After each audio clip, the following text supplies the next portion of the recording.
Hello, hello, hello.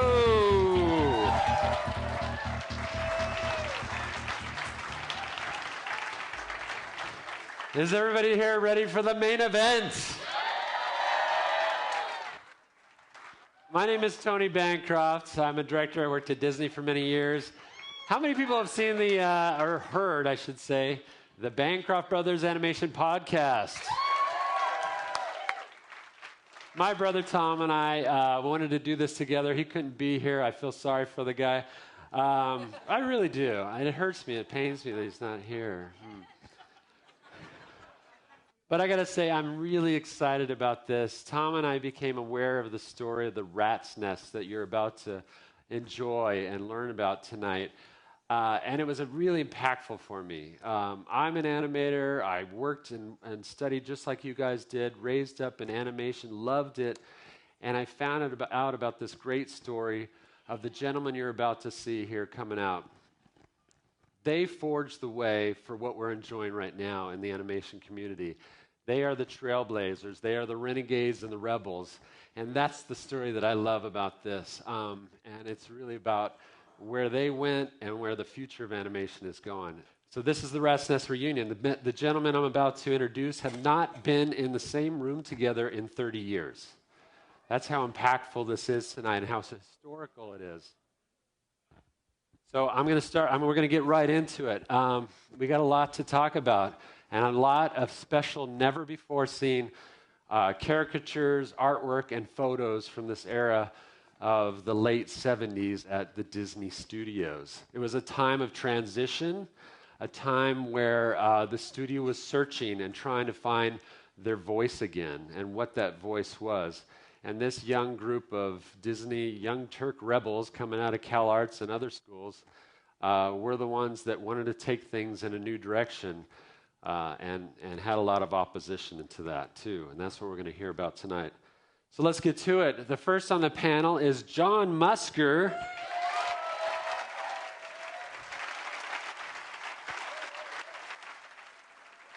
John is the director of The Great Mouse Detective, The Little Mermaid, Aladdin, Hercules, Treasure Planet, The Princess and the Frog, and Moana, which will be coming out this year. There you go, buddy. This is me? Okay. Yeah. Oh, I actually called you out. I called you out in the wrong order. I know you did. Yeah. He told us backstage it's going to be alphabetical order. What alphabet do I come out first with? I'm an animator. I don't know. Yeah, animator. No spelling, no mathematics. You're number okay, 4. all right. Okay. You got to start out with a screw up, and then everything goes easy after that. I'm this one. Okay. The second, which is supposed to be the first person out, Brad Bird.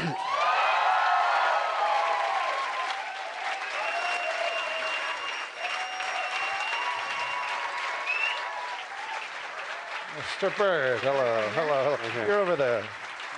Brad, of course, is the director of Warner Brothers' The Iron Giant, Pixar's The Incredibles, Ratatouille, the live-action films Mission Impossible, Ghost Protocol, Tomorrowland, and he's currently directing for Pixar The Incredibles 2.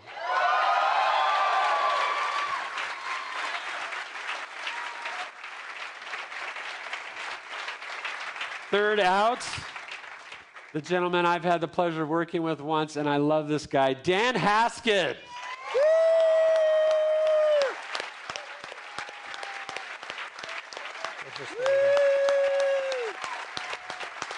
Dan Haskett is best known for being a character designer.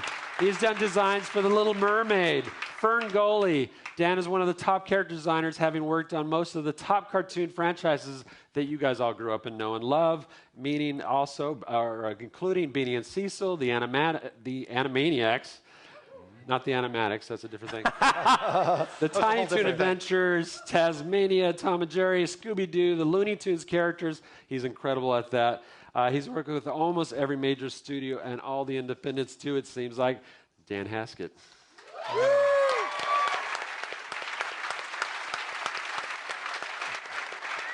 Oh man, here we go. Here he is, ladies and gentlemen. Bill Kroyer is in the house.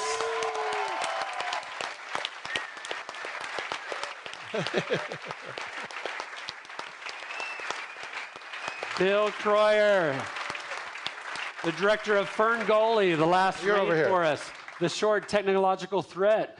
Bill went on to the world of visual effects as an animation supervisor on such films as The Green Mile, Cats and Dogs, Scooby-Doo, Garfield, the CG supervisor on Rugrats in Paris, the movie, and currently he's director. Are there anybody from Chapman here? Chapman in the house?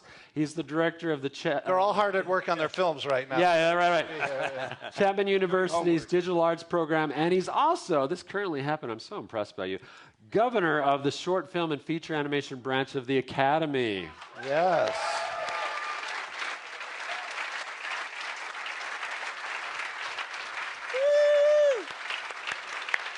Last but surely not least is Jerry Reese. Jerry. Hey. Jerry Reese is the director of the live-action film The Marion Man. We have Henry Selick out there. Oh, why do I... it was John Musker. He screwed me up here. What am I doing here? All right, second screw up. He is also the director of the animated film Brave Little Toaster. All right. He's directed almost every theme park attraction movie you've ever seen, including Disney MGM Studios' Back to Neverland, the Rock and Roller Coaster, Epcot's O Canada, and Cranium Command, a personal favorite of mine, Disney World's Extraterrestrial Alien Encounter, and Hero Ventures, The Marvel Experience, among many more. Jerry Reese. Jerry. How could I forget? The last participant is Henry Selick is here.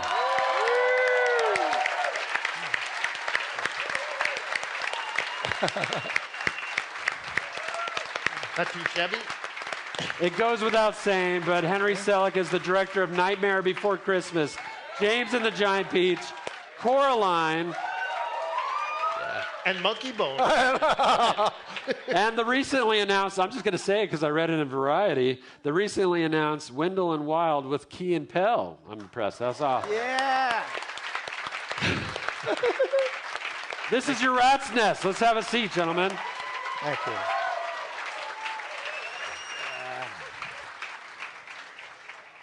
All right, so that's about it. Good panel. It was just, no. Actually, bringing together these guys was a Herculean effort for my brother and I. We spent all summer getting a hold of these guys, and they're all so busy. So that's why it's my honor to be able to be here with them. And really getting them here in one stage is epic enough, right? I want to thank CTN. I want to thank Tina Price for putting all this together, of course. And yeah.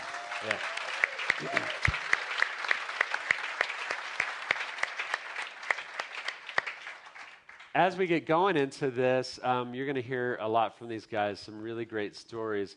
But our very own John Musker spent a lot of time putting together a keynote that he's going to take us through that I think really capsulizes what the Rat's Nest was all about. Yes, I have drawings. I have many caricatures by Dan Haskett, some drawings by Jerry, Brad, various people up here, and Henry as well, and myself. Not so many from Bill, but I've got some great pictures of Bill here. But it'll take, and people are going to chime in, I hope, because they haven't actually seen this thing I put together, but it's going to be fun. So here's the first slide that we have, of course. This is us, the rats, and we couldn't even agree. It shows how unified we are. We couldn't even agree when this picture was taken, but but we think it might have been during Tron days. Do you two Tron guys, can you verify that? I think so. Yeah. I think it was during. And of course, the weird thing is there's a companion picture to this, which is even way more mysterious, which is this one. I don't.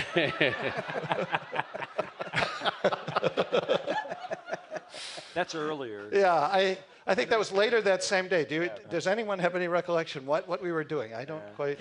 Dan, were you feeling poorly that day? Peckish? I don't know what it was. I barely remember. I think it's just that he was commemorating my departure. Yeah. And From Disney. Yeah, from Disney, not the world. I Was know. it an exorcism? I know. it should have been. Yeah. Yes, but this was actually, I think this was in the early 80s after various rats had left and come back, and we'll sort of get into that. And even the origin of the name, the Rat's Nest, we'll build ourselves up to that dramatic revelation. A frenzy, yeah, absolutely. A frenzy of interest.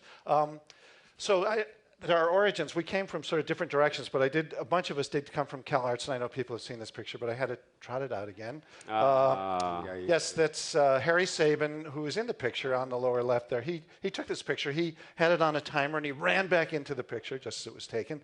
And you can pick us out there. That's Jerry looking very coy over there. I have my... Yes. And that is John Lasseter back there, who's not a rat, but he wishes he was a rat, really. That's right. Mike Cedino. Here, Mike, are you in the house? I don't know who's going to come. Okay, Hey, Mike. Cedino. All right.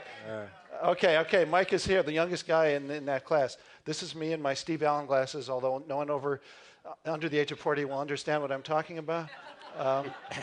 And Mr. Bird here, who I got some kind of weird Doug Henning thing. yeah, it was the Doug Henning thing. It was the world It's of magic right there for those of people who remember Doug Henning. So this is in one of our classrooms at CalArts, and we started there. It's weird. About a month ago or so, or 2 months ago, was the 40th anniversary of us meeting each other at CalArts in September of 1975. This picture is from '77, about April, when some of us went to Disney.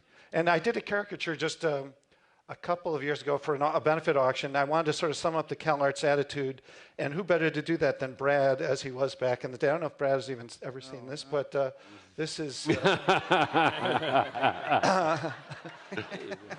Doug Henning look. Can you act that out, Brad? Is he gonna, I know. You gonna hit that pose? Yes, that's just him in his Doug Henning outfit, and fully impassioned, fully engaged, fully engorged, whatever the word is, but yes. But yes, this was, I mean, it was a very, you were passionate then as now, and none of that has dimmed, I think. And I did want to show pictures of Dan's origin. He had a mysterious origin in the far off East. Dan is a New Yorker. Anybody here from New York? No. Okay. Good. You'll understand him when he talks then. That's good. No, but Dan, he worked, studied and lived in, did you go to school at one of those like SVA or? High School of Art and Design. High School of Art and Design. And Dick Williams, right? Right? Yeah. Right. And worked on their Raggedy Ann, and we have a picture of him with Dick Williams there. And that's right. Susan Butterworth, is that Sue Butterworth. Sue yeah. Butterworth. Mm-hmm. And what was Dick Williams doing in this picture? Do you recall? I think he was supposed to be checking a cell or Ida Greenbird's work there. Okay. She was the head of ink and paint, the lady on the right there. And I wanted to show a little I don't know how many people have seen Raggedy Ann, but it had some veteran animators as well as young animators working on it. And so I found in the Raggedy Ann book by John Canemaker, if you don't have it, for your animation library, you should get it. But this is a picture of what Dan was working on. This is Emery Hawkins, famous Emery Hawkins, Warner Brothers animator, who animated the Taffy Monster. And that is, on the right, is that not? I maintain, Dan, your cleanup drawing over Emery? That's yeah. Mm-hmm. Yeah. What was that like to work over sort of a legend like Emery? It was wonderful working on his stuff, but it was long. As you can see, the amount of detail in it's a these tour de things. force. I did, I think my top speed was 10 drawings in one day. That's pretty good for a drawing that complex. Yeah, actually, yeah. Was was Emery there in New York with you while you were working? No. He lived in Taos, New Mexico. Okay. But he was doing commercials for Jack Zander at that time. Okay, long distance, yeah.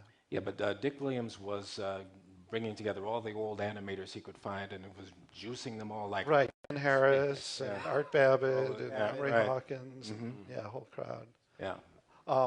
Now, Bill Kroyer, weirdly enough, Bill and I grew up about a mile away from each other in Chicago. We're both from Chicago. Separated by a cemetery. Which we're headed to after this event. No,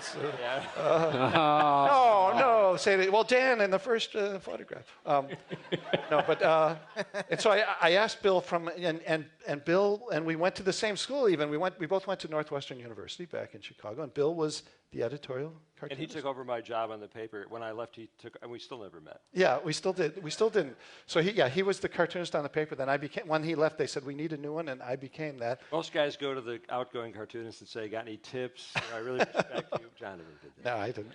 I didn't know who you were. But there was actually, when we were at Northwestern, like when I was like a junior, there was a big animation feast. They had a big animation celebration. So like this, that Chuck Jones came to, the first time I'd ever heard Chuck Jones speak. And he gave a talk, and I went to his talk. And Bill had very long hair in those days. And he was sort of a hippie animator, as it were, in 1972 or 3. And fortunately, I have photographic proof of it.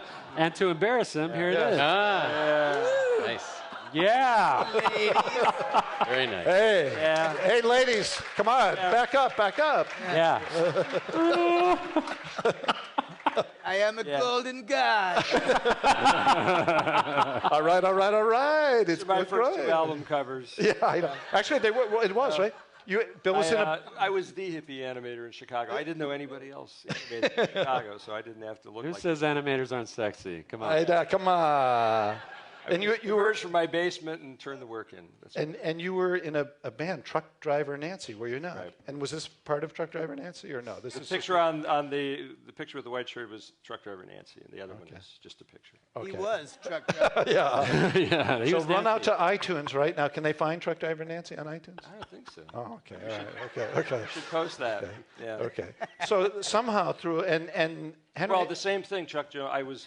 I taught myself animation. I didn't know anybody, and I was making educational films for Loop College, which is a Chicago college. And Chuck Jones came to this festival, and I brought my Super 8 camera to him, and I said, I'm an animator. Would you watch a film? And I played him one of my. It was Annie's Sugar-Coated Nightmare, one of my Classic, yes. Yeah, classics. Yeah. And he watched the film, and he said, you know what? You could actually do it. You should go to L.A. And I took that based on Chuck Jones saying that to me. I packed up my van and I drove out here. You had a van in I had keeping a with van. your hair. Long hair.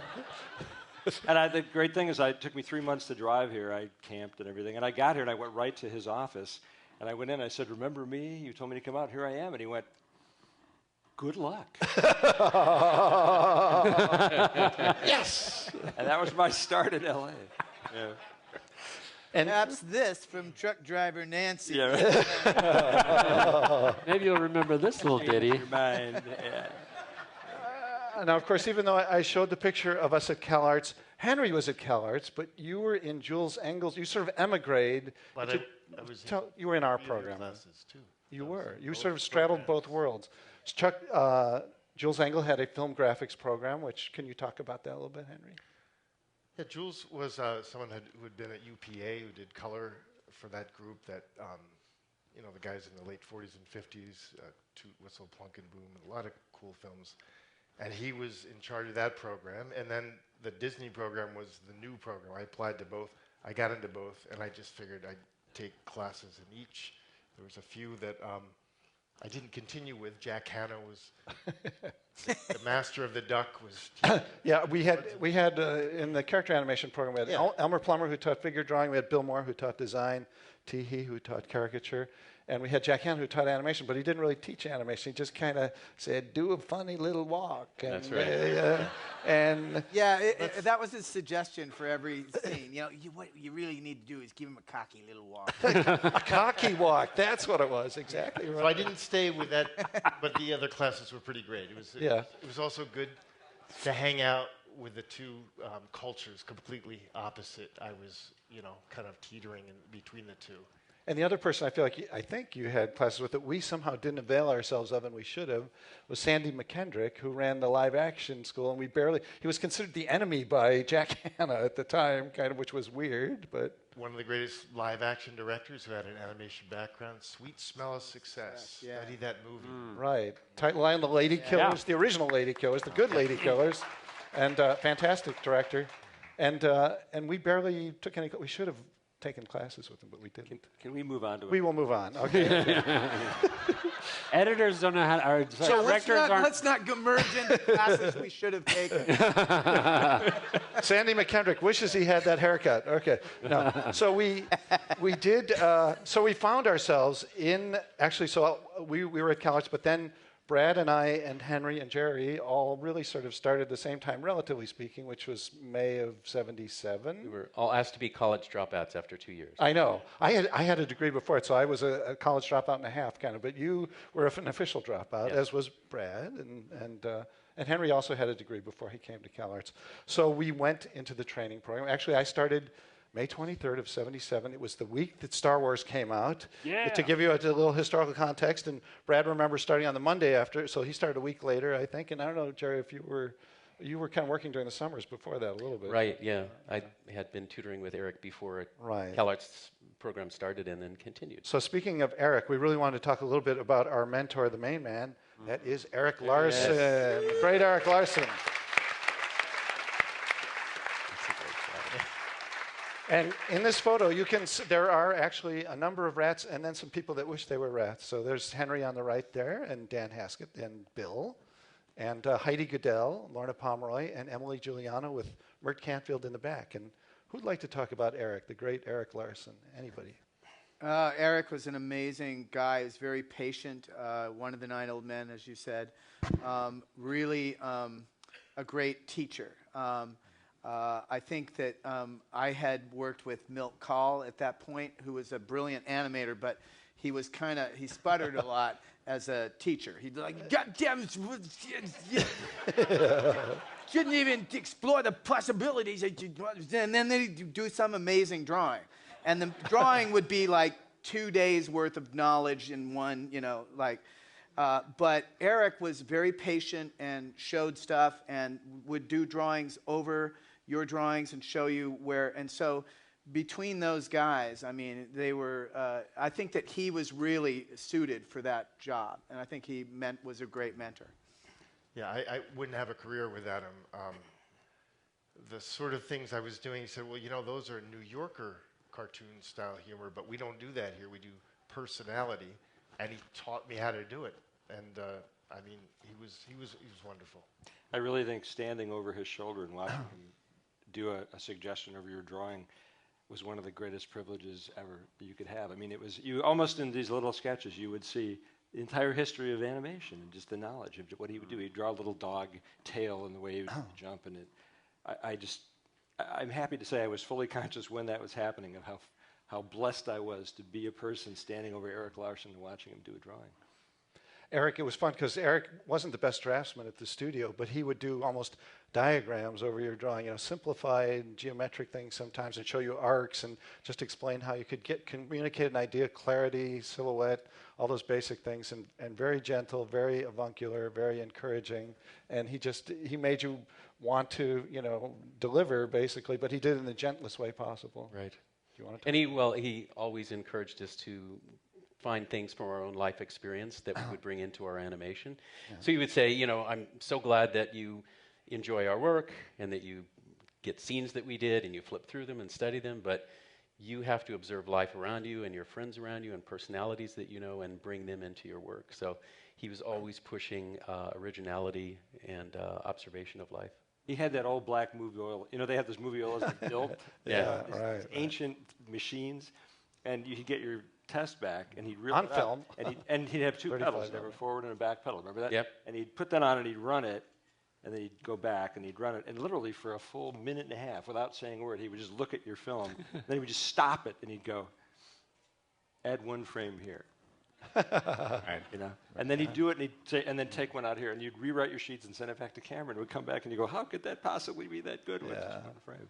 The other thing I remember Eric telling me years ago was he was saying animation. He really preached how limitless the medium was, and he just said, our only limits in animation are our own imaginations and our ability to draw what we can imagine. And I think those rules still apply, whether or not you say draw what you imagine or communicate what you imagine, whether or not it's in CG or stop motion or anything. And he was inspiring that way, I think. Well, he had a sign taped over his desk that I've shown to every student I've ever taught, and I figured if Eric Larson puts this over his desk, this must be a very important thing. And what that said was, you should make the action stronger than it would be in real life. To do so is to take full advantage of our medium. I always remember that. Didn't say faster, didn't say broader.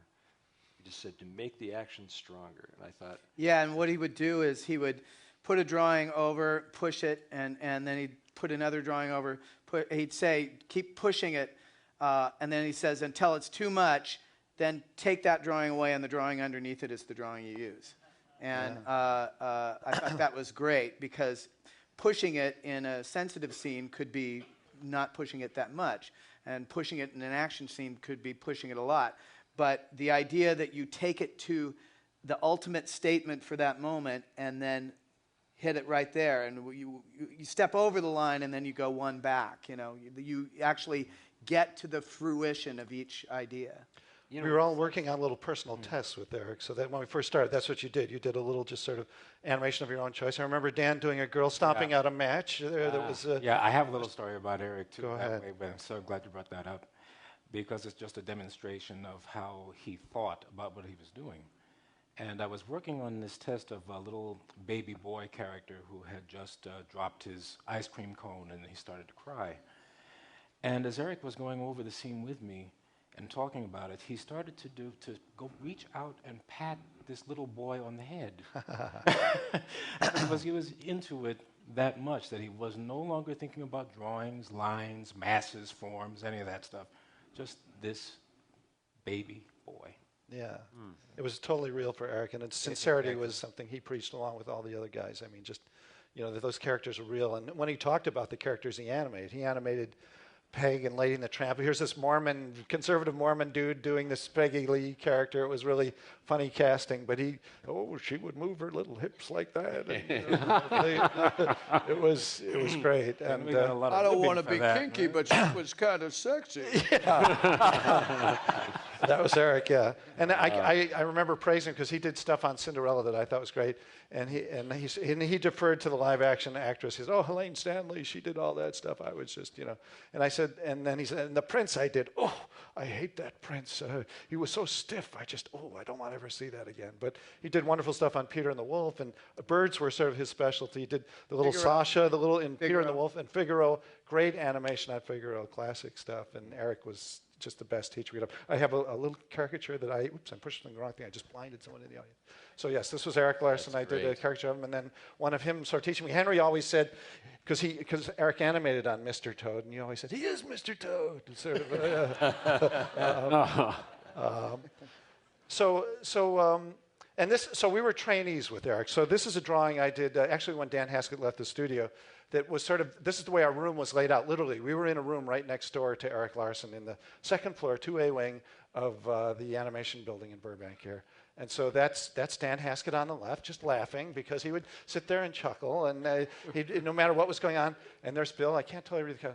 If only we all I think he's muttering, right? Yeah. I don't know. He's muttering. We're all muttering. And then there's Brad talking about 70 millimeter told me we should be doing movies like this. And then Henry and I are in the foreground talking about Cream, the band Cream, and Eric Clapton. And this was sort of our life in that room. I do remember a kind of funny story that Brad won't remember probably, but Ollie Johnson came through our room once, and he brought Ava Gabor. Do you remember when he brought her through? She had like a parasol, and she had worked. She was the voice of Bianca on The Rescuers, and so she was all nicely duded up, this whole thing. And she came. "Oh, this is just so wonderful to see what you are doing and the thing about it." And Ollie was very proud to show around, and she said, "I would give anything to be in your shoes." So Brad took off his go-ahead and handed it to Ava Gabor. "Here." And she's... Oh, my. True story, I maintain. You remember that? I remember it like it was yesterday. In fact, Side the back. so in this room, this is the way literally it was laid out. Henry and I were on that side of the room, and the other three were on the other side. And so Brad was behind me, and the way I animated, which was I would not recommend to anyone, I was very scribbly. I would just go through and kind of scribble something out. And Brad, who did it the correct way, and Jerry and other people here, they really carved out the drawings and thought dimensionally and in form, and I just had this kind of graphic mess. But I turned out a lot of drawings. So this was Brad's caricature of me, his point of view of me at the time.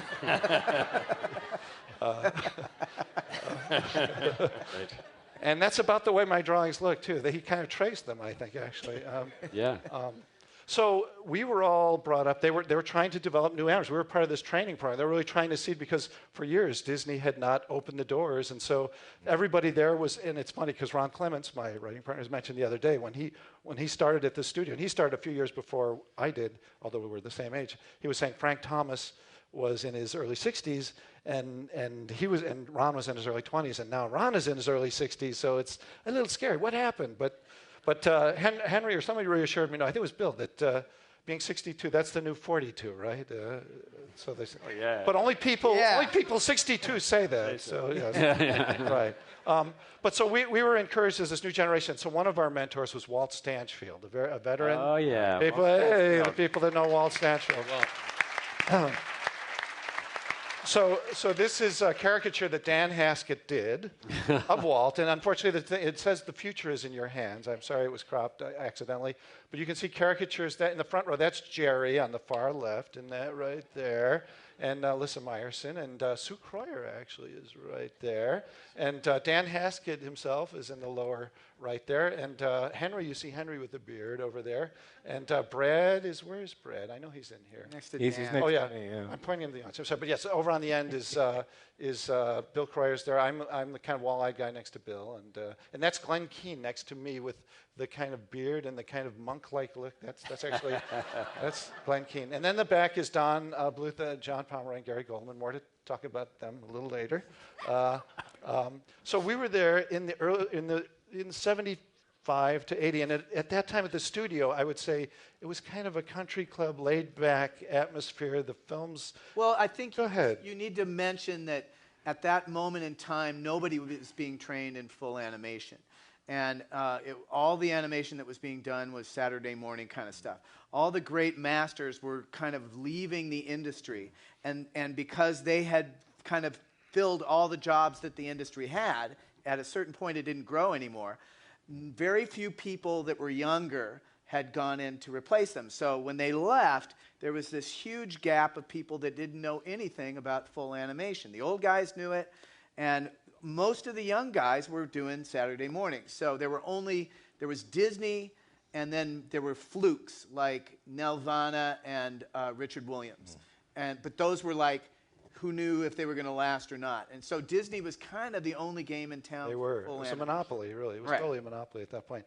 So, and the films that were being done at that time were not the most engaging, I would say, in terms of what we were working on. And certainly the live action films at that time were less engaging than what we saw outside the industry. But so we would entertain ourselves somewhat at the studio, not necessarily on the movies we were working on, but here's, Dan did these amazing drawings continually, and I think this is one of them. This is called Lounsbury, but this is us as Doonesbury characters. So that's me in the lower left, and that's me talking to Henry there, and Brad and Jerry over on the upper right, and I think that's Mike. Is that Mike McKinney talking to Chuck Harvey? Yeah, this is it, you gotta mention. So Dan is the most amazing artist on the planet. Ever. Absolutely. Ever. He has this. If you've never seen him draw, he does this thing where it's like he's projecting. He's tracing a drawing that he sees absolutely fluidly, and he will do he doesn't sketch it out. He'll like start at the left pinky sometimes and just do the whole drawing and just like and it's perfect. And then he'll start. Oh, this time I'll do the ear. Yeah, drop the mic. And the amazing thing is, not only could he caricature anyone, you could say to him, I want you to draw Musker as Charles Schultz would draw him. And he'll go, and it'll be Musker like Peanuts. Yeah. So it's like... We have one later. We actually have Henry Selick a la Charles Schultz coming up. So good setup. All right. Good setup. But absolutely. So Dan could draw nice. And what may not have been clear there even is Dan would do no underdrawing. He literally, this was from the pencil to the paper. Was that, how did you develop this skill, Dan? It's maddening for all of us. Yeah. We have theories. Yeah. I'll never tell. Okay. Good answer. Good answer.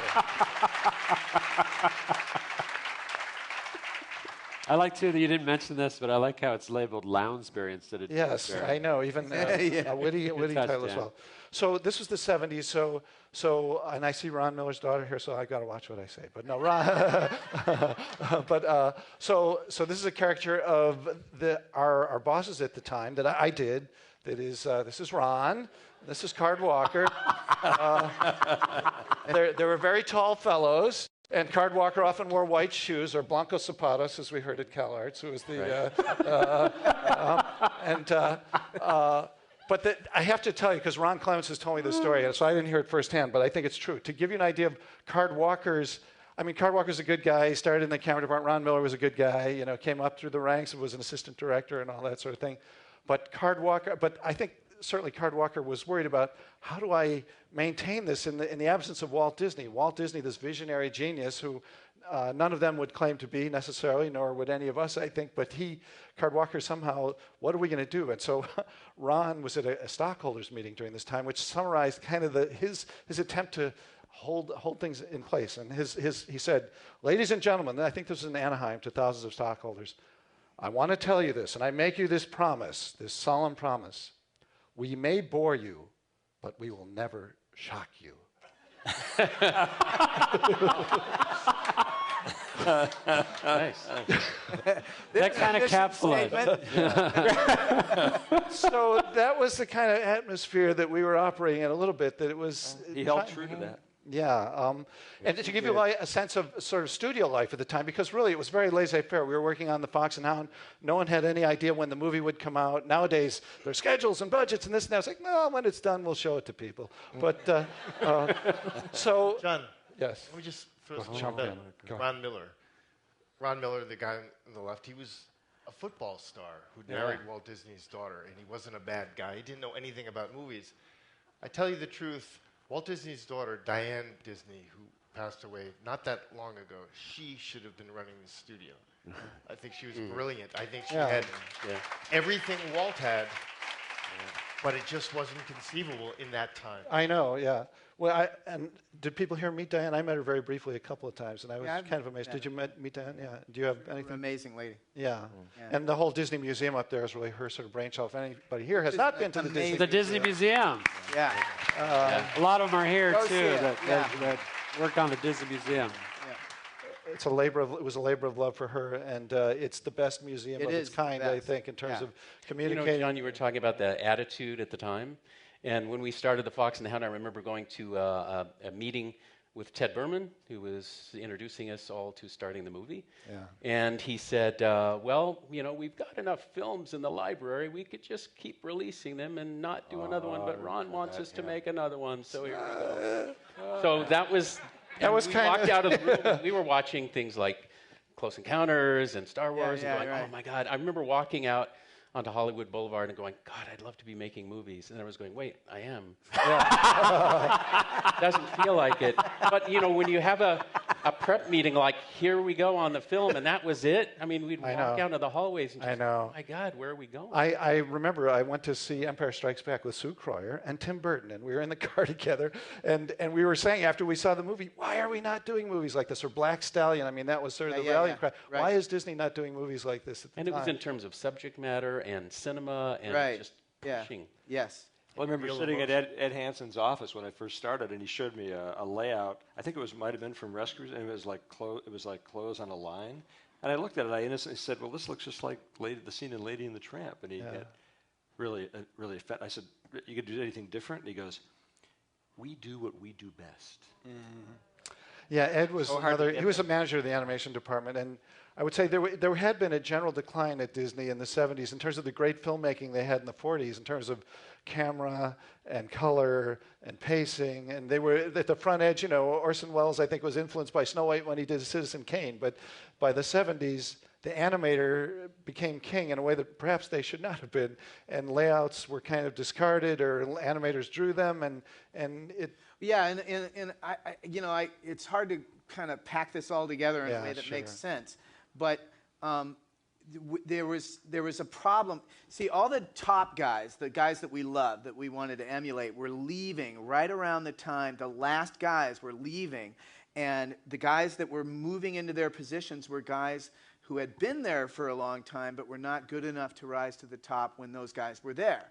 So you kind of had A-level young talent and A-level talent at the top leaving, and kind of B guys came and in charge, and they they didn't really want any surprises. And surprises are if you're staying late and making a scene great. Didn't you say that there was some story about one of the effects guys was doing a wave during Rescuers, and he was staying late to try to get all the bubbles and everything in place and do this really great wave, and an old guy chewed him out, saying, "Look, you know, we do it this way, and this is the way we do it." And he was like, "But I want to be like on fire." And he's like, he didn't. The veteran guy didn't want to have to work that hard anymore. You know, so he was like, you don't put all this detail in. And the guy was like, hey, I'll get it done on time. It doesn't cost any more to shoot it, you know. But it's like they just didn't want to rock the boat at all. Yeah. And story-wise, if you had any moment that was like scary, they'd go tone it down. If it was too funny, they'd go tone it down. If they say, you know, I'm getting really sad here, tone it down. And I think they said tone it up in that case. Ups and downs that a movie is supposed to have got flattened out into a flat line, which is like being dead, you know? But I wanted to mention that, you know, Frank and Ollie and Eric and Milt, those guys they were pushing against that same resistance that we encountered. And there was an incident that you and I went through when we were between school years. I think it was between 75 and 76 in went the down summer. to visit. And we went in and we visited Frank and Ollie. Were two people we dropped in on. They showed us a sequence. They were excited about it. It was from the rescuers. It's still in pencil test. And they gathered us around the moviola and showed it to us. And it was Penny. She was pulled down by the tide when she was crawling in the caves. The blowhole. The blowhole. So she was sucked down and she was gone. And she was gone. She was gone, and Brad and I are watching, and we're just, oh my God, and finally, boom, she came out, and we're like, you know, and we said, that's great, oh my God, it was so impactful, and they said, well, Willie wants us to cut it in half and not have it be that dramatic, and we started this whole thing about, oh my God, and Pinocchio, I mean, he was drowned face down in the water, and, you know, and they said, hey, argue this with Wooly, don't argue with us, we want this in the movie, so we said, send us to Wooly. We'll argue the case. And they called him up, and Brad and I went to talk to Wooly. Brad, you want to? So we were arguing based on their own legacy to Wooly to let Frank and Ollie do something that Frank and Ollie wanted to do. Scare people, and it's like, no, you got to scare people. So we didn't really win. I think that she stayed down a second or two longer. I think so. I think you're right. Yeah. But it was an interesting forecast of the resistance we were going to encounter. That those guys with their excellence, the A players, were already encountering the mediocrity, and they were trying to push against it. And we were trying to help them as students. Right. Yeah. Hey, this is what you should do. I remember he was told some story about, and it was very sort of pleasantly patronizing about, oh, we didn't have paper back then. We used to chop the trees down and slice them real thin. Yeah. Did Wooly say drill the holes with ourselves? It's a man's game. Yeah. He was a bomb pilot. Just was chuckling. Yeah. So to encapsulate a little bit of the atmosphere of Disney in the 70s, there were a lot of people that it just was a country club kind of atmosphere, not busyness about the studio. So there was, at the time, there was a department that just did still photographs for the movies, and there was a whole library of still stuff. And every day, these guys would be out in front. The still camera guys who didn't have a lot to do would be sort of on a park bench in front of the building. So this was Dan Haskett's view of them, and just the girls would walk by, and they just kind of look at the girl, and should we go back into work? Well, maybe in a few minutes. So you can't see it at the bottom. It says "Still Life." Yes, it says "Still Life." It's a double pun there. Wonderful, Dan, and those are real dudes that worked there at the time. And we have another Dan drawing. So we would. And that's really what they were thinking. They were. So Rebecca, Jerry's wife, mentioned, that we would look for ways to sort of entertain ourselves. So among the things we did, we decided one day, well, let's just make it Pirates Day today. So everybody come dressed as a pirate. It was not Halloween. It was in August or something. I don't know what it was. So this is a caricature that Dan did of Pirates Day. And that's Heidi Goodell in the middle. That's Andy Gaskell over on the left. And that's Brad lifting the skirt of Heidi Goodell there. And, I don't know. And Bud Hester, I think, and Phil Young, I believe. That's Phil Young. Yeah, Phil Young, right? Remember we raided other buildings, too, with rubber bands? Well, yeah, we did various things. One of the other crazy things at the time, I remember we did another stunt like this. We did Crusading City Editor Day. So there was a formal Disney ball dining room, the Coral Room, all the executives came there, very buttoned down and all that sort of thing.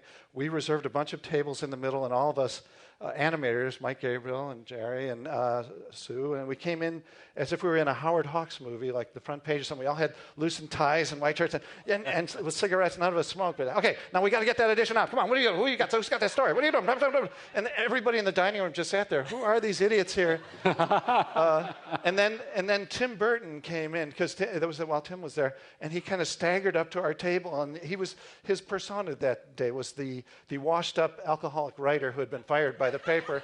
So he came up to the table and he said, I need a job. And he proceeded to he had pre-chewed some food that he spit up on the table right in front of us. And the people, the secretary, and then he just staggered out the door and went away. And we just, now about that edition, let's go on. But I think it was emblematic that we were not fully engaged in the movies we were doing, that we had all this time. Yeah. Yes. Yeah, you think? I don't know. But so as trainees, we wanted to be animators. We were trying to get into animation. So the animation project of the hour, aside from Fox and Hound, which we were sort of getting ready to go on to, was a Christmas featurette called The Small One. And it was a story of a donkey that took, some of you may have seen it, took Mary to Bethlehem, and it was a Christmas thing, and it was thought of as the young people's training film. And here's a little still that Dan did of his version of it, that Vera Lanford and was the Mary in this one, and Pacheco now, I'm sorry, Vera Pacheco, and the small one. But there's a story about this, really, because this is where the Rat's Nest name really started, which is Eric Larson, that guy we showed earlier, was going to direct The Small One. He was going to lead young people and really develop young people, and they were going to learn how to animate on this thing. Glenn Keane designed the characters. They were sort of a cartoony boy and an appealing cartoony donkey. Kind of Mowgli-esque. No, it was pre-Mowgli. It was more Flying God Cheetah, Glenn's version. It was, yeah. It wasn't really Mowgli. The later one was Mowgli. But he had all these cartoony, wonderful model sheets. Eric had sort of set it up. We were all gearing up to go. And then we came in one Monday, and there was a coup d'etat over the weekend. And basically, we suddenly heard, Eric is off the movie. He's not directing it. Don Bluth is directing it. And all the model sheets that Glenn Keane had drawn were taken literally off the walls. And there were new model sheets up of the way the donkey should look, according to Don, that we didn't really find appealing all that much. And a boy who looked like Mowgli, much more like Mowgli than the earlier one did. And suddenly we're like, what happened to Eric? We love Eric. And apparently, I think Don had gone to Ron Miller and said, Eric they're taking him down a path that won't really develop the staff to the level you need. If you want to do the Black Cauldron, they're not going to learn it doing this kind of cartoony approach to a featurette. They've got to really draw feature-style animation if it's going to work. So Eric was out, Don was in, and we were all sort of aghast. Were we not? Any of you remember coming in that Monday and like, what happened? Yep. And it was sort of shocking. So this is Don Bluth at the time when he was working on Fox and the Hound, but with John Pomeroy and Heidi Goodell and Chuck Harvey. And this is Ron Miller at the time, handsome Ron Miller, with Don Bluth in the foreground. And Don really was thought of as, and those are Small One storyboards behind him, actually, that Vance Gary had done. Actually, Vance had done some wonderful boards, as had Bernie Mattinson. But we were going to possibly animate on Small One. I have one little thing to show on that. There was a kerfuffle because we were going to be the animators on Small One, even though we were already a little bit like, what happened to Eric? But they weren't sure whether or not we could do it, so they made us do another pencil test. And this is the memo that was sent out explaining this was an assignment that we all had. I don't know if you remember this, Brad, but we were not to exceed 10 to 15 feet, use a single character, and express one of these emotions, anger, joy, sorrow. And then it said whichever emotion you select should be played honestly. Go for sincerity, believability. Don't camp it up or ham it up. The assignment is not for corn, but honesty and acting. You may select your character. Please have your test on film by October 1st for viewing. And so then Brad drew on this memo. But I like corn. That's you, right? That's Brad. Yeah. And some of the battle lines were drawn right there, I think, because one man's corn is another man's entertainment, and one man's humor is another man's Jerry Lewis, and whatever. We started to have problems, and so they shot live action reference on Small One, but it was shot with non-actors and kind of crudely staged, and they asked us to follow it exactly. Brad, you had a story over at dinner? Oh, well.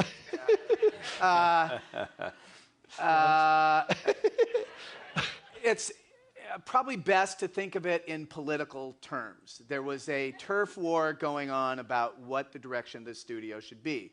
And we were, a lot of us, kind of punks coming in, and we had come from a school where we were encouraged to, really analyze this stuff, and we had a lot of opinions, and we kind of felt strongly about our stuff.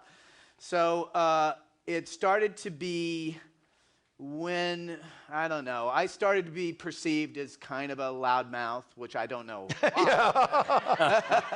What? And, oh, God, I don't know how to condense. Okay, yeah. Well, if you got 100 feet, you got screen credit.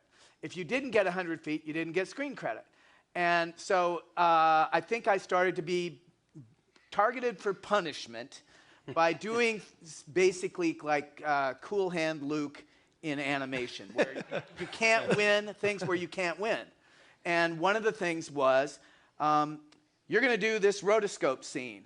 And it's like, yeah, but I can animate it. Do you want me to? No. You're going to use this rotoscope. You have to stick to the live action. All right, what am I sticking to? So it was this tiny little old donkey, and what they'd shot in 16 millimeter with Doris Lanfer as Jesus or something. I don't know what the hell. No, he was Joseph. Joseph. Okay. He was Joseph. He was Joseph. Anyway. Jesus had not been born yet. Anyway, in place of this tiny little donkey, they had gotten a horse that was twice the size of the donkey, and they shot it with a wide-angle lens. So the horse's ass was about the size of Cleveland. And they did jerky camera moves that you had to correct for. So basically, this was a nightmare of crap. And it's like, I could spend 8 weeks doing this badly, or I could animate it, and it'll be done, and it'll look good. And like, no, so you adhere to this.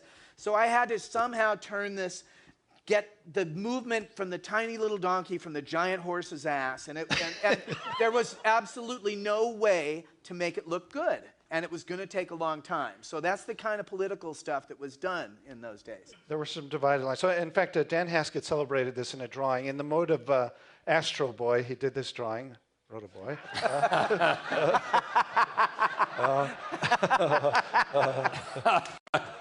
Yeah! It is, yes. And I do have another drawing of yours, Brad. That is, I have the original, but I don't totally know the story. Except there was a song in Small One called. I don't think they should have done it that way. Called "Friendly Face." We'll find a friendly face. Da, da, da, da, da. So this was Brad's drawing of. Do you remember this? No. Okay. I sort of think that's you, kind of out there, and Small One and the donkey. But so anyway, so there were people that were kind of. There were people that were sort of in Don Bluth's camp and worked with him on his featurette Banjo and really liked Don and thought he was a smart guy, and he was a smart guy, but they really sort of followed him closely. And there are people like Emily Giuliano, who I love and think is super talented, but this is Dan Haskett's caricature of Emily. She worked quite maniacally to please Don, I think. And but there were dividing lines. There were the people that were with Bluth and the people who were not. But a big philosophical dividing line. I remember we attended one of Don Bluth's sort of discussion groups with the animators, and I remember he was asking questions like, what is an arc? And somebody raised their hand and go, it's a portion of a circle or an ellipse. That's right, So they were doing that kind of quiz. But then he said, okay, why did you guys get into animation? What makes you tick? And I remember you, Brad, saying it's about the act of creation. It's taking a blank stack of paper, and by the time you're done, there's a character that you swear is feeling and thinking and being alive. It's sort of a godlike act. And his response was like, well, whatever, but he had... Wrong! But then he spent great time talking about with a kid going to a dance and watching the skirts, the fabric flow in the breeze, and that was the thing to concentrate on. So we all left going, well, that's an effects artist's dream. That's not a character animation dream. Yeah. So it was that was the big philosophical divide where there was a whole group pushing for emotion and character, and another group Right. that at least their spokesman was pushing for good effect. I want to throw in something somewhat defending Don and his team, and that is, they had a few of the old masters of animation and overlap, especially with Eric in training us, but they weren't teaching people to direct movies. The people that had started to rise up only by surviving and lasting there long enough to direct hadn't been trained to direct. I think they were desperate for new directors, and at that point in time, Don was the only person who made sense. And the other thing, which was true, I think, was he that could do layouts, and I mean, he Don's could a great animate, draftsman. do layouts, Terrific and draftsman. he could do a lot of different jobs. And Don, to his credit, I think he did feature-length animation, created feature films outside the Disney, the comforts of Disney, and it was a great, difficult thing, and very few people have done that. I give Don absolute credit for that. We did differ on things, though, and so there were these sort of dividing lines, and so we were unhappy, and actually Bill went to Don, I think, and expressed our unhappiness to Don. Do you want to recount any of that? Do you remember any of that, as you told me? No, that's wrong. I didn't go to Don. You went to Ron. I went to Ron Miller. Okay, Yeah, okay. There was all this turmoil going down below decks, and Okay. it was obvious that there was the series was taking a direction that we didn't think was the right direction, and I just said, well, why doesn't somebody just go up and talk to management, and why don't we get our way? And you can't talk to Ron Miller, and why can't you talk to Ron Miller? So one day I just went upstairs to the third floor, and it was kind of like going up to see the Wizard of Oz. It's like the great and powerful Oz. And I walked into this office that no animator had ever been in, the reception room, and I said, I'd like to see Ron Miller. Where were the bones of animation? Yeah, right. Just right on the floor. She said, who are you? I'm just an animator from downstairs. It was kind of like Snowpiercer, And so... So she said, okay, well, come back at 3 o'clock. And I went up and I just met with Don. He was really nice. And, we talked about football a little bit. And then I said, are you aware what's going on downstairs? Like this taste of the different thing. And do you know what's going on in animation outside the studio? I mean, there's all these new movements happening. And he goes, well, like what? And I said, well, you should see, maybe you'd like to see some of these movies. He says, why don't you set it up? And okay, so I remember I set up a screening. We showed a bunch of films, and you were there, and I think you were there. And that's what Don heard about. When Don heard that we had set up a screening to introduce Ron Miller to other forms of animation. And I remember when you showed Card Walker, Sarah Petty. That was a day that I'll never forget. But that's we showed Furies as well in that meeting. And Don, he looked at him and he said, "Well, should we hire these people?" And we said, "Well, I think you should just start listening to like other voices." And that was about that's as far as that went. And then of course the big moment. So then, the whole evening is about. Well, sort of in a way, although we'll go beyond that. But basically, Don came down to our room. So our room was in D-Wing in the animation building. It was sort of a bullpen room where Bill and I and Dan and Henry were all in that room. And then next door was Jerry and Brad. And they were connecting rooms. So it really was like one suite of rooms. And Don sort of sat down on the credenza. And he said, okay, should we talk? We should talk, right? Because this place is a rat's nest of rumor and innuendo and da-da-da, and it's got to stop. And and what is with you guys? And so we tried to talk to him frankly about how, of course, we had been heard from like Frank and Ollie and that sort of thing. Like everybody can collaborate, you can contribute ideas, and the film will be enriched by plussing it and adding things to it, and you can express yourself. And Don was like, no. He basically said. The studio is built on a system of kings and serfs, and guess what? You're a serf. And so that didn't encourage us necessarily. And then he said, you guys are all green. You have no right to complain. You're all green. And then Dan, I gestured there because that's where you sat in the room at the time. Dan said, well, you're green too, sort of, and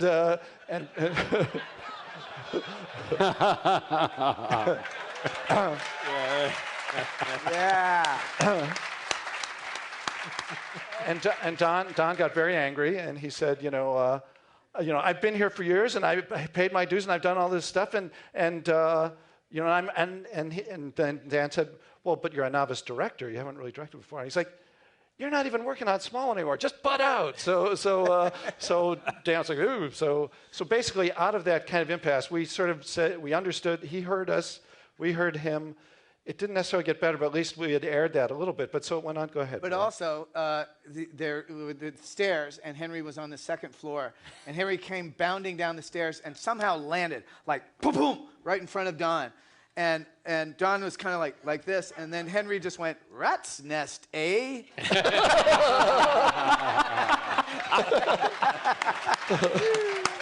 So That's when we embraced it.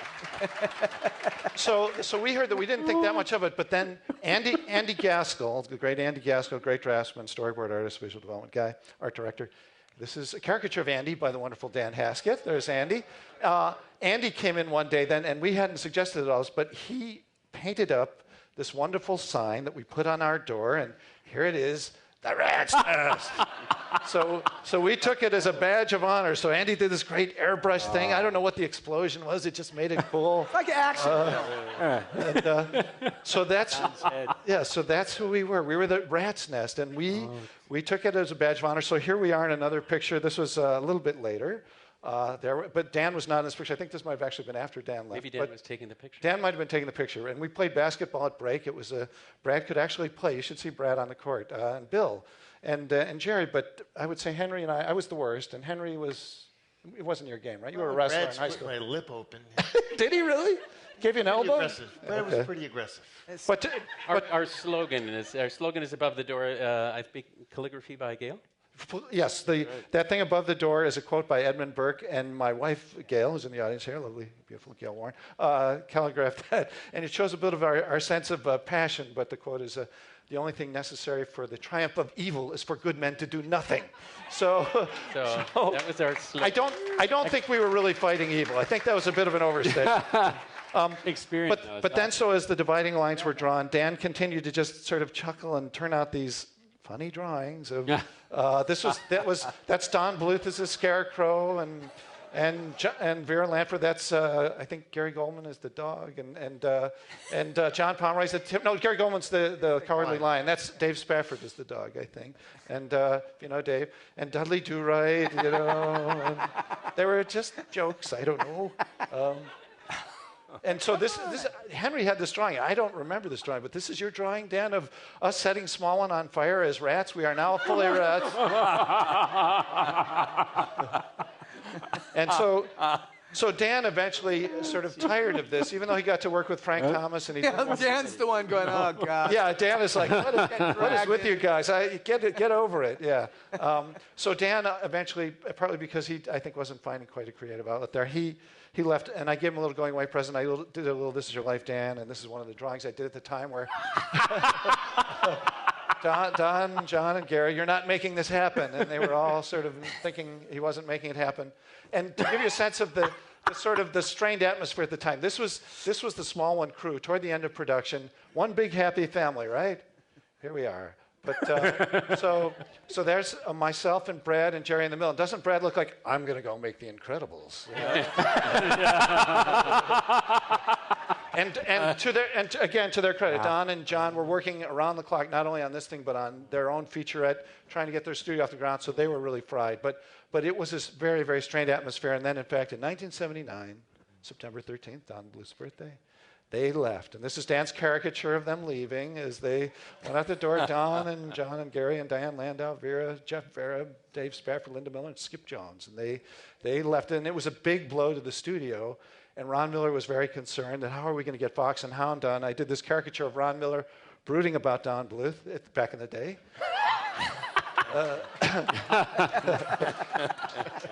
Thinking about different ways he was going to kill Don Bluth, but and they were genuinely worried that they wouldn't get Fox and the Hound done. But for some of us who were still there, we thought, no, this is. I mean, hey, we can animate, we can try and do this.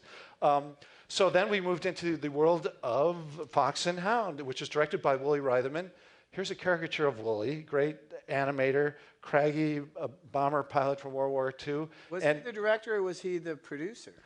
Well, Art Stevens was the director. Wooly was the producer. And Ted. But Ted. Wooly was acting as the director. That was the issue. Rich, right? And Rick Rich, yes. So here's Wooly, though. It's drawn by Glenn Keane, a very craggy fellow. But we did run into problems with the directors. Yeah, it was Art, Ted, and Rick who were directing Fox and Hound. again, some of our approach they didn't like. There's a character in Fox and Hound, Dinky, a little sparrow, animated principally by this man to my right here, Jerry Reese. Yeah. Brilliant animation if you've seen Fox and Yes. Hound. It's great. And it was actually bird animation that had, Disney had done tons of birds, but no, Jerry got footage, and I remember I had a few scenes too, but Jerry checked out live action footage of birds and noticed certain patterns that birds did that had never been animated before in that way. And you did blur frames, Right. which were kind of a Warner Brothers tool, but in doing it, it was something new for feature animation. And he did tail flicks that exactly with the movements, and it was really innovative stuff. Yeah. Well, and I remember, Eric was saying observe real life, right? So I remember being out at the commissary and we were looking at the little sparrows that would come land on the table. And I was going, oh my God, they're doing like 3 or 4 poses every second. Right. And we're told you would never do that in animation. Right. And Right. like, but it works. Right. So how is that Yeah. bird doing it? But it was very interesting that Eric Larson, when he saw that I was digging into that, remember he had me show the footage and sort of discuss those techniques, which came from nature. And he welcomed the sort of jousting, because Eric was in the room when I was saying, we've been told by management that blur frames are too cartoony for a feature. Right. I'm showing you a live action bird filmed by a real camera, and there's the blur frame. Right. If it's not too cartoony for nature, how is it too cartoony for a feature? Yeah. And so Eric was into us putting it in, and Rebecca and Sue would hide my drawings so that they would hide the extremes and take the in-betweens to be approved, and then reinsert my extremes, and they would go to camera. Thank you very Subversive, much, by the way. And then Art and Ted would look at it in motion and go, oh, it's wonderful, but if I ever showed them a drawing, they'd say, oh, that's not allowed. Exactly. Yeah. So Daryl Van Sitters, who went with his college, great Daryl Van Sitters, runs Renegade Animation, did this caricature, I think based on some of my animation, trying to do some of what Jerry did. So this was a model sheet of Dinky, but they were in straitjackets, and they were sort of, they were not really meant to be moving like that.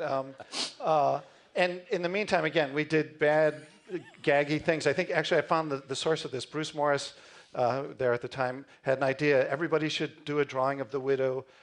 Who can draw the widow at her most senile contest? It was a terrible thing. So this was Jerry's entry here. Very, very, very unfortunate, I think. So he thought by mistake. So we did have run-ins with the directors, enough so that Brad commissioned me to do a caricature. I occasionally, and Dan was gone. Dan would have done this if Dan was still there, but he was gone by this point. So I did a very feeble attempt to be Dan. But so Brad's like, okay, this is how you do it. Now, so he art directed the whole caricature. I don't think I've ever had one like this. He's like, okay, I'm Marlon Brando. Much easier than doing the drawing. I know. Yeah. He's like, okay, I'm Marlon Brando in Superman, and the directors are like the guys that get sent off, to become that record album and all that in Superman. So this is the drawing I did. So this is Brad, and so the big faces in the back, that's me, Henry, and Jerry, and then that's Ted Berman, Art Stevens, and Dave Mitch, the directors, and being sent off into the stratosphere. And they're guilty. They're guilty. If you've seen this. In the meantime, I do have a few other. I do have a few other jokey drawings by Dan. I'm not even sure of my order here, but of course, Dan Haskett, as we said, the master of all things, all styles. So he whiled away his time doing things like this with. And of course, you've seen. Have you not seen the Woody Allen version of Mickey Mouse? Yes, here it is. It's Minnie Hall. That's great. And Minnie Hall. Amazing. and I think Dan saw the future coming. I think Bob Iger, if he had only seen this drawing years ago, everything might have happened even that much sooner. But here is the strange fusion between Star Wars and. Wow. Is that great or what? And By the way, probably 20 years before Lord. Disney did. 20 years Yeah. before they even knew the movie was out in the theaters, I think. And then he did these great drawings of people on the staff.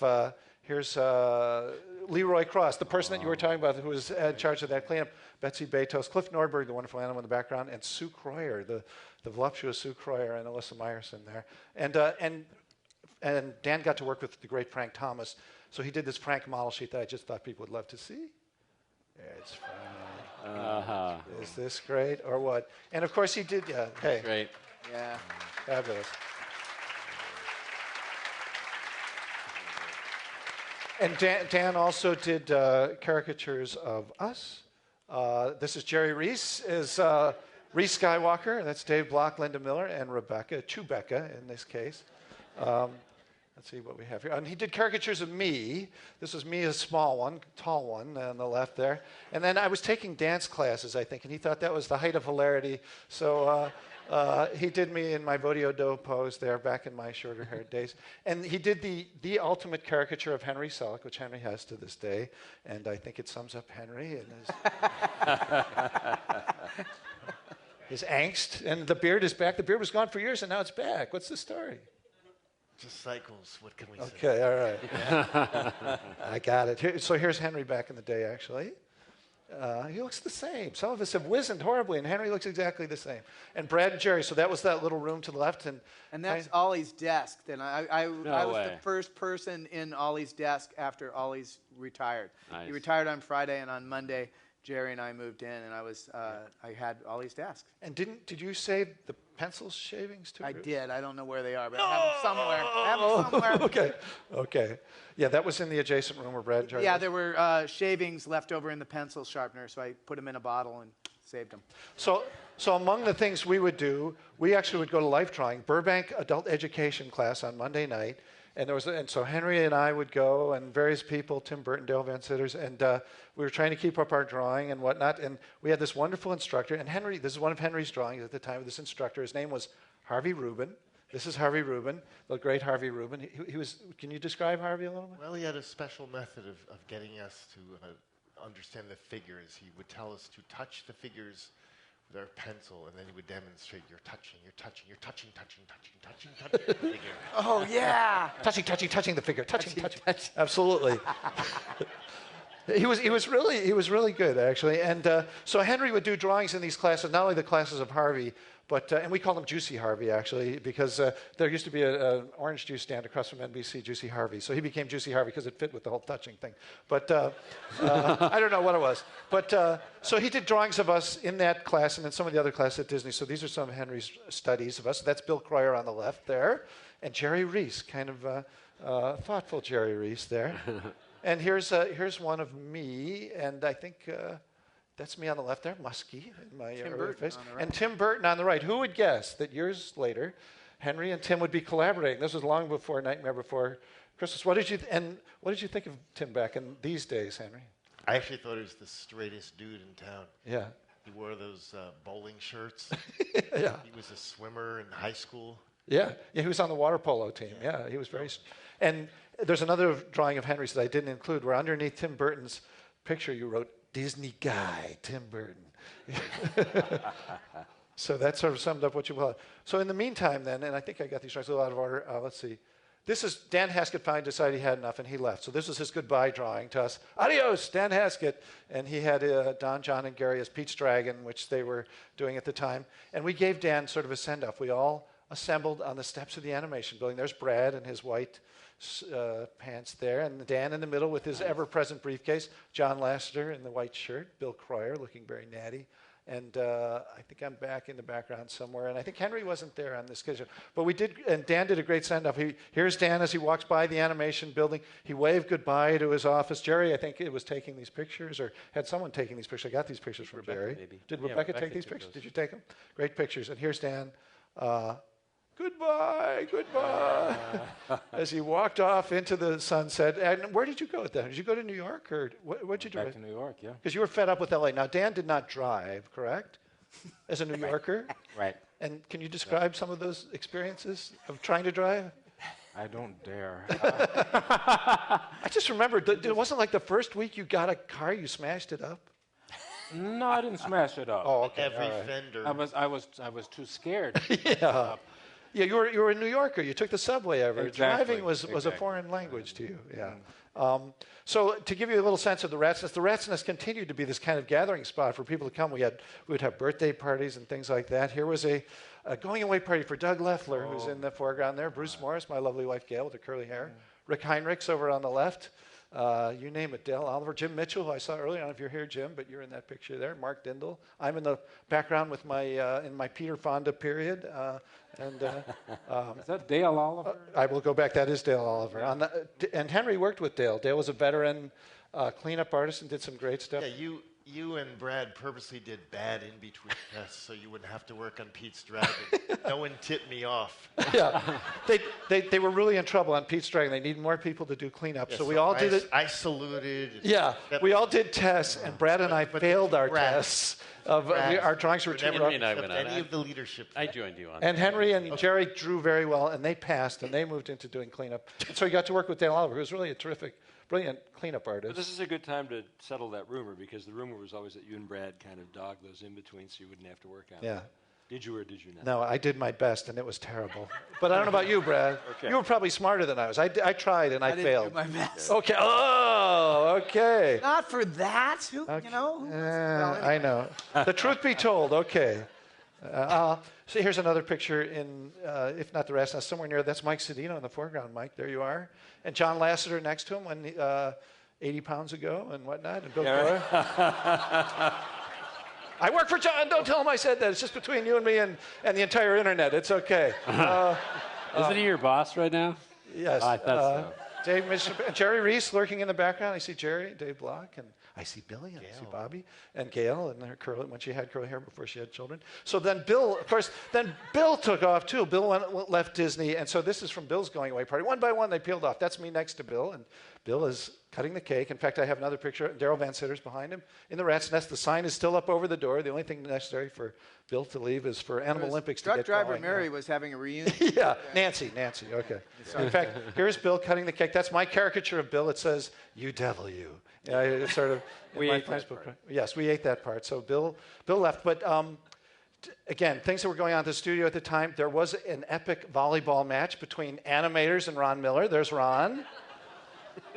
The animators, the skinny, nerdy animators, challenged big buff Ron Miller to a volleyball game. That's Kevin Corcoran, the late Kevin Corcoran, rest his soul, right next to him. Jan Williams and the head of TV, and I forget his name now. And Tim Burton played on the team. So it's Chris Buck, Jerry, And it was for Tim. control of the animation studio. I know, it was for control of the animation. So I asked Daryl about that later. The winner would get control of the animation I studio. think Daryl Van Sitters wrote, I think. He wrote out a document, and here's a still from the game. There's Tim Burton spiking.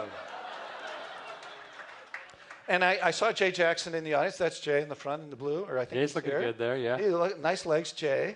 And Mike Gabriel, the ever handsome Mike Gabriel next to him, Cynthia Prince behind him, and then that's Jerry Cortland in the foreground there, one of Ron's guys. And I'm telling you, and I did play-by-play. I don't have any of the footage, but Randy Cartwright had a Super 8 camera, and I got to do my commentary. But the animators won 2 out of 3. It didn't even go to a third game. Right. And yet they did not get control of the studio. No, what happened? They bought us a pitcher of beer. In fact, we'll show it here. Don's place. It was a hangout right down the street in Olive Avenue. And there's Ron, very graciously treating them to a hammer and a beer instead of the entire studio. Yes. I think that was. So again, in the meantime, we found these ways to entertain ourselves. Tim and Jerry they needed an outlet, so they created this movie. A couple of them, Doctor of Doom, but then they're epic. Luau. Some of you may know Luau. Some of us were in Luau. Here's a cast picture. Luau, you want to explain what Luau was? It was an homage to the Beach Blanket Bingo kind of movies, and we wanted to put all our friends in it. And our basic rule was, if it starts to make sense, change it. Yeah. It's very arty. Confused. Right. The acting style was kind of kabuki. I mean, it was. Tim just said, "Be more intense," and I was like, "Okay, I'll be more." And Tim was a disembodied head from outer space that was challenged Mike Gabriel to a surfing contest. He did. Here, let me show you a cast picture. On the left, there's a cast picture. There's Tim, the director, and Sue Frankenberger, Jerry with the lay. That's Jerry and Sue Kroyer, the lovely Sue Kroyer on the right. But yes, Tim played a disembodied head that came from outer space, and challenges the surfer to a challenged contest. Mike Gabriel, who was sort of the Frankie Avalon of the movie. Footage of him as a head on the surfboard, riding in the surf. Right. I am the most powerful man in the universe, Yes. is what Tim kept saying. And I played the villain. I'm wearing my Steve Allen glasses. And I played there were a group of businessmen. We were the villains.